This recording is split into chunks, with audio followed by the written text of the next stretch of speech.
Philippe Bismuth, bonjour. Cécile Ritzenthaler, bonjour. Philippe, vous nous avez confié, pour notre plus grand plaisir, la collection, une collection assez extraordinaire, on va y revenir maintenant, et on ne peut pas tellement s'étonner de votre carrière, vous-même en tant qu'expert et marchand d'art, quand on imagine les parents que vous avez eus. Bon, c'est sûr que les chiens ne font pas des chats. Non. Donc évidemment, j'ai toujours vécu dans cet environnement de peinture. Et donc, quand il a fallu que je trouve moi-même un travail, très simplement, je me suis retourné vers la peinture, vers l'art du XXe siècle. Voilà, j'aurais pu choisir des domaines plus anciens, parce que ça m'intéressait aussi, mais voilà, c'est la peinture que je connaissais le mieux finalement. Et mes parents sont vraiment des grands formateurs pour ça, étant donné que c'est un environnement continu. Tout à fait. J'ai connu ce groupe d'amis, on fréquentait tous ce petit groupe, fréquentait l'hôtel Drouot, les ventes, les vernissages. À l'époque, il y avait des ventes en nocturne. Et on était peut-être. C'est des grands événements, très courus, notamment par les jeunes stagiaires et autres. En tant que stagiaire, on était très assidus à ces ventes en nocturne. Ouais. Assis, oui, à Drouot, assis en simèse, et on était un peu turbulents. Ouais. Donc en fait, il y a peut-être eu un moment où nos turbulences ont été fondatrices d'amitié. D'ailleurs, est-ce que vous dites un peu dans votre propos, qui est d'ailleurs très touchant, et j'y reviendrai peut-être tout à l'heure, mais c'est vrai que c'est qu'un fils, voilà, rendre hommage à ses parents, c'est jamais une tâche facile, en tout cas lorsqu'il s'agit de pouvoir établir un monument. Enfin, ce catalogue, je pense, devient un peu un monument. Et dans votre avant-propos, vous parlez justement de ce que Drouot, en fait, était un peu comme réservé aux professionnels, tandis que Versailles, qui était peut-être les premières amours pour dénicher un peu les merveilles de vos parents, c'était plus les particuliers. Mes parents travaillaient beaucoup.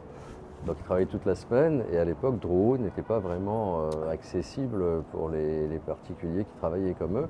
Donc en revanche, la place de Versailles, qui était quand même assez proche de Paris, très bien organisée. Une grosse activité, il y avait trois maisons de vente, et ils vendaient le week-end.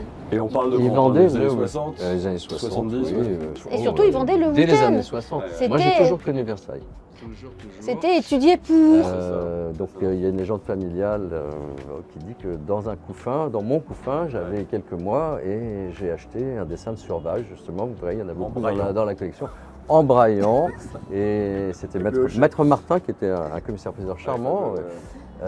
J'ai découpé beaucoup de catalogues de Maître Martin. Voilà, Maître Martin, qui était très actif et très charmant. Chez René Millet. Oui, lors d'un stage. A dit à ma mère, Madame Bismuth, c'est une enchère, et elle a dit oui, et voilà. Et on a acheté, j'ai acheté mon premier dessin de Survage, qui n'est pas dans la vente, parce que ça, je le garde, c'est quand même un souvenir important dans ma vie. Né dans le chaudron magique, oui. on peut le dire. Chaudron magique. Donc on a, voilà, près de 1000 œuvres en fait qu'on a essayé de répartir en 4 ventes, ce qui nous donne le sentiment d'une saga en fait qui va écrire son nom, parce que Bismuth Etcheverry qui prend sa place, je pense, un petit peu dans la série des grandes ventes qui auront existé dans l'histoire de Drouot. On avait, il y a pas longtemps finalement, organisé cette série de ventes Veil-Tenon. Veil-Tenon, qui étaient des amis très proches de mes parents et que j'ai très bien connus quand j'étais enfant. C'est des gens assez excentriques, très truculents. Truculents, voilà, exactement. Oui, ils étaient sympathiques. Surtout Madame Tenon, qui était juge, et en même temps qui avait un humour fou. C'était une femme incroyable. Ah oui, sentence relative. Et puis, c'est ça. Et alors, donc du coup, est-ce que, voilà une question qui pourrait être, qui a amené une réponse, qui pourrait stigmatiser un peu ou essayer de rendre un comportement d'acheteur compréhensible à travers le temps. Est-ce que quand on regarde les achats Veil-Tenon et quand on regarde les achats Bismuth Etcheverry, est-ce qu'on voit des similitudes eu égard à leur capacité à s'imprégner de magazines de référence comme Connaissance des Arts? C'est un petit peu ce que j'ai compris, qui était un peu le mentor. Le mentor, oui. Enfin, il y avait d'autres revues, j'ai réfléchi après, ils étaient abonnés à tout. En fait, ils lisaient L'Œil, il y avait des revues qui ont disparu, l'Amateur d'art, l'Essai décor, etc. Ils étaient vraiment imprégnés de ça. Mes parents n'allaient pas au cinéma, ils n'allaient pas au théâtre, ils n'allaient pas à l'opéra. Ils passaient leur temps dans les ventes aux enchères. ou à lire des revues d'art ou des livres sur la peinture. Voilà, Le scénario change tout le temps en vente. Hein. Pour moi, c'est pratique. Ouais, c'est ça. leur plaisait beaucoup. Ah oui. Et en fait, Ce qui veut dire donc qu'on peut dire qu'il y avait des similitudes mais il y dans avait le des comportement oui, d'acheteurs. il y avait des similitudes. Toi, tu parce l'as que vu, toi, Cécile? je Il y a crois quelques que, similitudes dans les ventes d'ateliers, il y a pas dans de les oui. achats de ventes d'ateliers, mais il n'y a pas de similitude dans de les goût. goûts, non, il n'y avait Il y a aucune aucun- similitude voilà. de goût. Les goûts sont Non. totalement Ils sont différents. totalement différents. C'est pas du tout les mêmes choix, c'est pas du tout les mêmes Mais- goûts, mais on sent qu'il y a eu des ventes d'ateliers qui les ont mobilisés les uns et Oui, les autres. c'est ce qui leur permettait de bien s'entendre. Oui, c'est ça. Parce De qu'ils pas trop ne se se battre. battaient pas. Pas de compétition. Il n'y avait aucune Ouais, compétition entre eux. Donc L'horreur des commissaires-priseurs, Voilà. on ne veut pas entendre un truc pareil. voilà. Non, mais il y Une avait. bataille Il d'enchères, n'y avait comment pas ça, de entre bataille deux d'enchères amis entre eux, donc ils sont restés amis très longtemps grâce à ça, parce qu'il n'y avait pas d'enjeu entre eux. Il n'y avait pas d'enjeu entre eux. Mais en Mais- tout cas, voilà, cette capacité à acquérir, à collectionner, à finalement presque stocker, c'est-à-dire que savoir que l'on Et voilà, possède, J'allais y venir. ça n'est jamais justement. exhaustif. La, mais- la grande similitude entre eux, c'est qu'en fait, je me souviens de l'appartement des Tenons, Ouais. des tableaux, il y en avait partout. Ah bah, c'était... Voilà, et je crois même Oui, qu'ils c'est avaient une vrai, il y en résidence avait partout. secondaire qui Des était tableaux, oui. un gigantesque placard. Deauville Donc, voilà. était également plein. Donc ça, c'est Extraordinaire. une grande similitude. Et c'est un petit peu ce qu'on se pose comme question parfois, parce qu'on a, nous, notre fameux mot Diogène qui explique oui. que cette capacité à magasiner, mais là, c'est pas tout à fait pareil, parce qu'on est dans la qualité et on Et est pointu dans la Une sélection. optimisation du rangement. Oui, Oui, mais j'allais dire, ce n'était pas Diogène parce qu'en même temps, chez mes parents, c'était toujours rangé et il y avait un joli décor. parce que En vos parents revanche. produisent un fils qui finit par devenir expert puis marchand. Ça peut se comprendre quand on en est, quand soi-même on a accumulé autant, mais la grande question, c'est toujours ce qui passionne un petit peu ou qui étonne, c'est comment est-ce qu'on peut accumuler autant? Comment est-ce qu'à la fin on se satisfait de ce que l'on a et pourquoi on en veut encore? Et pourquoi finalement, je crois même qu'au au décès de votre maman, votre papa, lui, Il a continué à acheter. poursuivait, un petit voilà, peu. c'est- Il a acheté beaucoup moins, mais il a acheté un petit peu encore. Il était très actif, il suivait les ventes, il suivait la Gazette. Bon, à un moment, vers 95 ans, il s'est un petit peu calmé. Mais il s'est replié sur ses propres tableaux. Et il y a même un moment où il montait sur des échelles. C'est moi qui lui ai interdit de grimper sur l'échelle parce que j'avais peur. À 95 ans, il montait sur une échelle pour aller dans un placard, pour sortir les tableaux, pour les regarder. Parce qu'en fait, jusqu'au bout, il les a regardés. Voilà, c'est ça, c'était ma question. C'est ça. On en profite vraiment. On en profite. Ouais. Oui. Et vous-même, vous en Bon. avez profité dans votre enfance De leurs tableaux de tous ces tableaux. Moi, je de la compréhension de ces tableaux. Je comprenais pas tout. Comment ils s'inscrivent dans l'histoire de l'abstraction, Non, non. la figuration, toute cette période Non. incroyable après-guerre? Vous savez, mes parents sont partis avec leur part de mystère. Oui. J'ai pas toujours tout compris. Surtout pour un enfant, c'est un peu difficile quand même. Parce que les enfants sont attirés vers ce qu'ils comprennent, l'art figuratif essentiellement. Et moi, par exemple, la peinture abstraite, j'ai eu du mal à la comprendre. J'ai mis du temps. Alors, Cécile, peut-être, comment est-ce qu'on décrirait cette vente? Comment est-ce qu'elle se compose? Elle se compose donc 4 parties. On a fait un choix, il fallait faire un choix. C'est toujours délicat de choisir. Donc un choix qui est un petit peu chronologique, qui correspondait à aussi une chronologie historique, mais qui allait dans un sens qui amenait sur plusieurs choix de faits. Et voilà comment est-ce qu'on l'a construite. Et il y a des choses très différentes, mais qui se répondent entre elles. Il y a parfois, on peut déterminer aussi un lien, c'est quelque chose qu'on a souvent vu dans les collections, ce que nous, on appelle le lien chromatique. Et donc, il y a un lien chromatique qu'on a un petit peu conservé. Donc, quand on feuillette le catalogue, on comprend qu'à un moment, de manière tout à fait certainement inconsciente, l'impression que produit un tableau, cette impression qui est entre autres transmise par les couleurs, a fait choisir certaines œuvres plus que d'autres. Oui, bien sûr.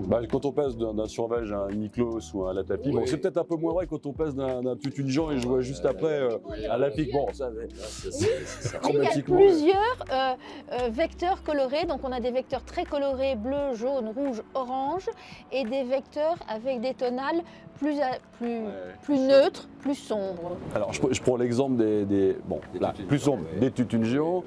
Alors Tutune géants, alors, ça m'évoque tout de suite quelque chose. C'était Maître Robert qui a fait plusieurs ventes d'ateliers.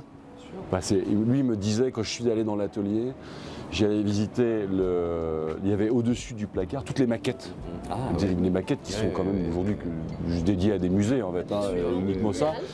Et là, il me disait, mais j'ai découvert ça par hasard parce que en fait on avait oublié de regarder au-dessus du placard. C'était une autre époque aussi. Oui. Et alors là c'est assez marrant parce que il y a Maître Robert, il y a Guy Loudmer, il y a Tutune géants, c'est quand même quelque chose, un artiste que tout le monde a voulu avoir, qu'il fallait avoir dans sa collection un peu, pour ne parler que de lui. Mais Sauvage, il y a une petite attention particulière sur Sauvage. Sauvage, oui, tout à fait. Ouais. Oui. Mais mes parents aimaient beaucoup Sauvage. Il y a toujours eu une attention particulière sur Sauvage, parce qu'il y en a de plusieurs années, plusieurs années, des sujets différents. Et des dessins, et des gouaches, et des œuvres assez magistrales, à la limite de l'abstraction et quasiment du primatiste, et des dessins plus réalistes. Il y a vraiment toutes les périodes, donc ça dénote vraiment de cette affection pour l'artiste aussi, et qui est peut-être aussi liée à cette première réaction. Il y avait un artiste un peu fétiche? Pas du tout. Chez eux, non. Non, ils aimaient beaucoup d'artistes. Je pense que le grand regret de ma mère, c'est de ne pas avoir eu un Nicolas de Staël. Un Nicolas de Staël, elle en a eu un, Elle en a eu un? Oui, elle en a eu un, mais il lui plaisait ancien. pas. Et il lui plaisait pas. Elle aurait préféré un Nicolas de Staël, peut-être de la période des footballeurs, des footballeurs qui fait penser à Méditerranée. Olivier Debré, donc peut-être cet Olivier Debré qui est très beau. Le Debré qui est très effectivement de ça, très tôt, 50, lui a fait 50. Penser, voilà, elle a acheté ce bel Olivier Debré. Et le passage du coup de la figuration à l'abstraction, il faisait ça comme ça. Oui, c'était pas Je un pense sujet. que mon père était plus attiré vers l'abstraction. Parce que lui-même, il avait fait des études de mathématiques, il était assez abstrait dans sa tête, il était capable de bien comprendre l'abstraction. Il voyait des choses dans l'abstraction que les autres ne voyaient pas. Bien sûr. Donc c'est peut-être lui qui a généré les débuts de la collection abstraite. En abstrait. Voilà. En revanche, ils allaient aux ventes et ils se disaient, tiens, on aimerait bien acheter ce tableau ou tel autre. Et ils ne se disaient pas, tiens, il manque ça. Non, c'est pour ça qu'il y a des artistes qui sont présentés par 10. Quand on regarde cet index, Non, mais il y a des collectionneurs qui se disent, incroyable. Alors, on va cocher une case, je vais avoir un Surbage, un Valmier, un ceci, un cela, tel cubiste. Non, mes parents n'étaient pas comme ça. Ça ne les dérangeait pas d'avoir 10 tableaux d'un même artiste. les enchères, c'est l'arène publique, c'est le lieu qui permet aussi les vraies reconnaissances. Voilà. C'est la prise de risque maximale, mais la capacité à être reconnu de manière définitive. Et on sait qu'aujourd'hui, on ne va pas vendre un Schneider en vente publique à Paris. On va vendre le Schneider de la collection Bismuth Etcheverry. C'est ce qui s'est passé pour Veilletenon, enfin pour toutes les grandes collections qui ont pu être dispersées dans Paris. Et c'est ce que vous permettez aujourd'hui grâce à cette, je pense, prise de risque. Je la crois mesurée. J'espère, ça c'est. Je compte sur vous. On va tâcher de s'appliquer. Mais je vous félicite parce que tout le monde n'a pas cette capacité, ce courage en fait, que nécessite justement d'engager pendant des mois et des mois des inventaires, des mises au point de prix, des rectifications de provenance, des recherches d'authenticité, parfois quelques déconvenues aussi, très peu, mais pour en arriver à aujourd'hui une copie parfaite d'authenticité et de valeur de marché. Et c'est ce que l'on permet tous ensemble et je vous félicite, voilà, c'est ce que je voulais dire maintenant. Écoutez, moi, ça m'a semblé, deux choses m'ont semblé normales, que finalement cette collection elle retourne aux enchères parce que la plupart des tableaux ont été achetés en vente et je trouve amusant de leur redonner une vie à travers les enchères et de donner la possibilité à des nouveaux collectionneurs aussi de vivre cette aventure formidable qui a été celle de mes parents. parce que finalement ça a été toute leur vie, ils n'ont parlé que de ça. Ils n'ont parlé que de Mais ça. vous savez, ils étaient très fusionnels, mais parfois ils s'engueulaient aussi. Hein. Ça fait partie Ils de la n'étaient pas fusion. toujours d'accord. Il y a parfois mon père achetait des tableaux, ma mère était pas contente, ou inversement. Je Et ne veux pas de ils ce se sont, tobine, et ils se sûrement sont beaucoup engueulés, aussi sur des regrets. Ah, tu m'as empêché d'acheter ça, tu vois. Ah bah, on puis aurait surtout, dû, tu veux accrocher ça et- dans le salon, alors qu'en fait, on en a. C'est Oui, cool, oui, oui. derrière. Non, mais ça, le fait d'en avoir beaucoup, ça permettait de changer. Ça aussi. changeait, ça Donc changeait. voilà, d'y changer. Et puis le fait aussi d'avoir beaucoup de placards, ça permettait aussi de les conserver. Bon, en tout cas, c'est bien de se voir ici. Il y a la Tour Eiffel, mais elle n'est pas là par hasard, la Tour Eiffel, parce qu'elle est surtout là, au-dessus de l'étude de notre maître Robert, notre prédécesseur, voilà, où on travaille toujours, au Trocadéro. Et elle est aussi à 100 mètres de l'appartement de mes parents. Et Donc, c'est là voilà. où- Le quartier. En fait, C'est nous le sommes quartier. ici. Exactement. Je suis ici en voisin. Voilà, c'est ça. Voilà. Dans Et un mes rapport de parents, bon voisinage. voilà, rapport avec mon voisin. Et mes parents venaient à l'étude de maître Robert en voisin. Absolument. Donc Bah, il avait bien sûr. l'intelligence de faire des ventes le soir aussi. Alors, il faisait ses était malin. cocktails. Il faisait ses cocktails le soir. Ah, il était Le pas jeudi beaucoup. soir, il y avait les cocktails en bas, dans les caves voûtées, qui sont toujours là d'ailleurs. Et ça, c'était quand même très cool, parce qu'il faisait ça sur 3 étages. Oui, c'était exposé dans- partout. Et le cocktail était au sous-sol. Et c'est là où Très on malin. travaille encore. Voilà. Et mes parents achetaient beaucoup dans les ventes d'atelier. Parce qu'il n'y a pas seulement les Tutungian, il y a aussi Bah, il y a des couteaux, il y a les Paul Collin, les Paul il y a Collin, Paul Collin, il y a eu aussi, le- qu'est-ce qu'il y a eu? Il y avait même Carlos Raymond, enfin il y a Carlos- toutes sortes oui, de... Raymond, c'est absolument. pas, il y a des artistes plus ou moins intéressants, mais il y avait eu Le Basque à une époque, Oui, il n'y en a Le pas dans la Basque, vente, il y en a mais pas, mais- Il dans a fait, bon, le basque, il en a fait tellement. Oui, oui, Toutes il a les pris, semaines pendant près de 40 ans. Chaque oui. semaine, chaque samedi à Drouot. Exactement. Euh, Il y avait des ventes d'atelier. Et Maître Robert était arrivé, rien qu'en faisant les ventes d'atelier, qu'avec ces ventes d'atelier, à la 4e place des études françaises Ah, oui, oui. de l'Ancien Régime. Oui, oui. Enfin, c'est Ouais, ouais. c'est incroyable d'imaginer ça, parce qu'il était là avec son clerc principal, sa secrétaire Rose, et voilà. Oui, c'était tout. Et voilà, C'était c'était fini. tout. En fait, Rosier. c'est la collection d'une époque. Ouais, on parle d'une autre époque. Ouais. On dit comme la chanson que les moins de 20 ans ne peuvent pas connaître. Mais c'est quand même vrai que c'est une époque différente. Aujourd'hui avec Internet, les gens restent chez eux, les salles des ventes sont moins remplies. On n'y va pas de la même façon.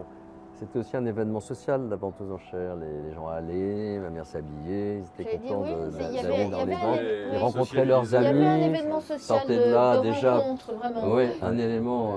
Par exemple, cette petite, alors ça c'est très intéressant, les Suzanne Metzinger-Phocas, on en a 3. C'est une artiste qu'on voit rarement en vente. Les 3 Ouais. proviennent d'une vente de Maître Robert. Ouais. Et le musée d'art moderne est venu spécialement Ah. voir ces 3 œuvres parce qu'eux, ils en ont une Ouais, et ils étaient particulièrement intrigués par sûr. cette vente Bien sûr. bien qu'ils sûr. ne connaissaient pas. Ouais, ouais. Donc on leur a fourni le document d'archives. Et Ouais. c'est vrai qu'il n'y a plus ce goût de l'aventure. Des aventuriers avec sans doute un portefeuille à portée de main, mais capables d'aller écouter une proposition que leur faisait, par exemple, une maison de vente grâce à un atelier, pour leur dire je fais, comme disait Maître Robert, un chèque sur l'avenir. Ouais. Un chèque sur l'avenir. Et en fait, voilà, j'espère que ça va la performance sera là, qu'on donnera raison. L'époque aussi est différente en ce sens qu'on dit beaucoup maintenant que les gens achètent beaucoup avec leurs oreilles aussi. Le goût est très formaté, on a besoin d'avoir des choses reconnaissables, identifiables immédiatement et qui représentent aussi de l'argent. C'était très différent à l'époque, les gens se faisaient plaisir, ils achetaient des choses qu'ils connaissaient à travers les ventes ou les galeries. Mais c'était quand même une autre philosophie de la vente aux enchères, une autre philosophie du marché de l'art. Tu fais bien de prendre la Gazette, Cécile, parce que nous tournons aujourd'hui, le jour de la sortie de la Gazette, où il y a 6 pages dedans. C'est le choix des rédacteurs de la Gazette. Ils sont vraiment indépendants et ils ont bien senti que C'est bon, très voilà, réussi, je trouve que l'article est très bien. Et c'est un vrai petit coup que de chapeau c'est une, d'ailleurs. Ah oui, À oui, tous oui. les rédacteurs de la Gazette, on peut le dire, parce qu'ils sont Oui, quand même oui, super. non, Avec une- c'est très bien. Une belle mise en page dans Belle mise en justement page, dans le choix avec, où on a justement Oui, oui. ces ambiances bleu, jaune et rouge, Oui, c'est toujours vrai. bleu, Oui, t'as voilà raison. ces tonalités, Absolument, et cette absolument. tonalité qui est Plus sourde. plus sourde. Oui, oui. Et ça, c'est vraiment le fil chromatique de la collection. De la collection. Dès le 19, on est en exposition. Et c'est un peu 19 septembre à l'hôtel Drouot, en salle 9, ça se rapproche. Et c'est en non-stop. C'est ça, encore jusqu'à la fin du mois. Jusqu'au 27. Jusqu'au 27, voilà. Et puis ensuite en salle VV en face. En même temps. Toujours. En même temps. Ouais. On peut compter sur vous pour avoir rendu ça en relief, ouais, c'est sûr. Bon, je suis, on le sent, ça se sent. Il y a cette émulation là qui couve et qui va se traduire, j'espère, sous le marteau. Mais l'un de nos objectifs, je pense qu'on se le dit avec tout le département des tableaux modernes, avec Alix Cassiello qui évidemment était au premier chef à vos côtés, Cécile Ritzenthaler, c'est qu'on va, à la fin de cette vente, le label Bismuth Etcheverry existera. Et on aura vendu des tableaux qui viendront de cette vente.